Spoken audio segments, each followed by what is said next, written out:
പാകിസ്ഥാനെ സാമ്പത്തികമായി കടുത്ത പ്രതിസന്ധിയിലേക്ക് തള്ളിവിട്ടുകൊണ്ട് ഇന്ത്യയുടെ നിർണായക നീക്കം. ഗോളടിക്കൂ, ഫുട്ബോൾ സമ്മാനമായി നേടൂ. LED ടിവികൾക്ക് 70% വരെ ഡിസ്കൗണ്ട്. ആഘോഷിക്കൂ ഈ ഫുട്ബോൾ വേൾഡ് കപ്പ് ഗോപുനന്ദിലെ ജിമാർട്ടിനൊപ്പം. സിന്ധു നദീജല കരാറിൽ നിന്ന് ഇന്ത്യ പിന്മാറിയതിന്റെ ആഘാതം ഇപ്പോൾ പാകിസ്ഥാന്റെ സമ്പദ് വ്യവസ്ഥയെ നേരിട്ട് ബാധിക്കുന്നതായി റിപ്പോർട്ടുകൾ. പാകിസ്ഥാന്റെ മൊത്ത ആഭ്യന്തര ഉൽപാദനത്തിന്റെ ഏകദേശം അതായത് GDP 23 മുതൽ 25% പങ്കുവഹിക്കുന്ന കാർഷിക മേഖലയ്ക്കാണ് ഇന്ത്യയുടെ നടപടി കനത്ത തിരിച്ചടിയായിരിക്കുന്നത്. പാകിസ്ഥാന്റെ മൊത്തം തൊഴിലിന്റെ 90% പങ്കുവഹിക്കുന്നത് കാർഷിക മേഖലയാണ് എന്നതാണ് തിരിച്ചടിയുടെ ആഴവും വ്യക്തമാക്കുന്നത്.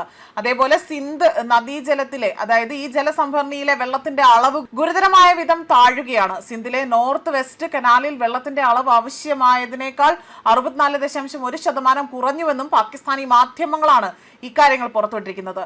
ധാതു കനാലിൽ 82%, റൈസ് കനാലിൽ 38% എന്നിങ്ങനെയും വെള്ളം അവിടെ കമ്മിയാണ്. പാകിസ്ഥാന്റെ മൊത്തം കാർഷിക ഉൽപാദനത്തിന്റെ 67% പങ്കുവഹിക്കുന്നത് അവിടെ സിന്ധ് പ്രവിശ്യയിലാണ്. വെള്ളത്തിൽ കിട്ടിയ ഷോക്ക് അതുകൊണ്ട് തന്നെ ഇപ്പോൾ പാകിസ്ഥാന്റെ നട്ടെല്ലിനേറ്റ ഒരു ആഘാതം കൂടിയാണ്. അതേസമയം പഹൽഗാം ഭീകരാക്രമണത്തിന് പിന്നാലെ തന്നെ ഇന്ത്യ നടത്തിയ ഓപ്പറേഷൻ സിന്ധൂർ എന്ന സൈനിക നടപടിക്കൊപ്പമാണ് സിന്ധു നദീജല കരാറും ഇവിടെ താൽക്കാലികമായി നിർത്തിവെക്കാനുള്ള തീരുമാനം പ്രഖ്യാപിച്ചത്. അന്ന് പ്രധാനമന്ത്രി നരേന്ദ്രമോദി പറഞ്ഞ വെള്ളവും രക്തവും ഒരുമിച്ച് ഒഴുകില്ല എന്ന വാക്കുകൾ ഇപ്പോൾ യാഥാർത്ഥ്യമാകുന്നു എന്നത് ഒരു വലിയ യാഥാർത്ഥ്യമായി തന്നെയാണ് മാറുന്നത്. ഈ തീരുമാനത്തിന്റെ ഏറ്റവും വലിയ ആഘാതം നേരിടുന്നത് പാകിസ്ഥാന്റെ കാർഷിക മേഖലയാണ്. രാജ്യത്തിന്റെ GDPയുടെ ഏകദേശം 25% ഈ ഒരു മേഖലയെ ആശ്രയിച്ചുകൊണ്ടാണ്. അതേസമയം ലക്ഷക്കണക്കിന് കുടുംബങ്ങളും ഉപജീവനവും ഈ മേഖലയിലുമായി ബന്ധപ്പെട്ടതാണ് എന്നതാണ് വ്യക്തമാക്കുന്നത്. ഇന്ത്യയുടെ നടപടിക്ക് പിന്നാലെ തന്നെ സിന്ധ്, ബലൂചിസ്ഥാൻ ഉൾപ്പെടെയുള്ള മേഖലകളിൽ കടുത്ത ജലക്ഷാമം അനുഭവപ്പെടുന്നതായി തന്നെ പാകിസ്ഥാനിലെ റിപ്പോർട്ടുകൾ തന്നെ വ്യക്തമാക്കുന്നു. പ്രധാന കനാലുകളിലെ ജലനിരപ്പ് കുത്തനെ തന്നെ കുറഞ്ഞതോടുകൂടി തന്നെ കൃഷി വളരെ കാലം പ്രതിസന്ധിയിലായിരിക്കുകയാണ്.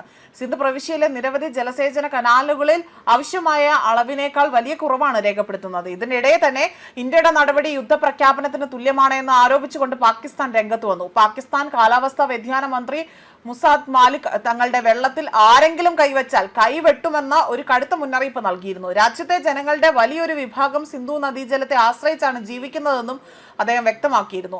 അതേപോലെ തന്നെ പാഠൻകോട്ട് ഭീകരാക്രമണത്തിന് ശേഷം ഇന്ത്യ പാകിസ്ഥാനുമായുള്ള വ്യാപാര ബന്ധം പോലും അവസാനിപ്പിച്ചിരുന്നു. ഇപ്പോൾ ജലവിഷയത്തിലും ഇന്ത്യ കടുത്ത നിലപാട് സ്വീകരിച്ചതോടുകൂടി തന്നെ ഇരു രാജ്യങ്ങളും തമ്മിലുള്ള സംഘർഷം പുതിയ തലത്തിലേക്ക് കടക്കുകയാണ്. സൈനിക സമ്മർദ്ദത്തിനൊപ്പം തന്നെ ജലവും ഇന്ത്യയുടെ ശക്തമായ തന്ത്രമായി തന്നെ മാറുമ്പോൾ പാകിസ്ഥാൻ ഈ പ്രതിസന്ധിയെ എങ്ങനെ എന്നതാണ് ലോകം ഉറ്റുനോക്കുന്നത്.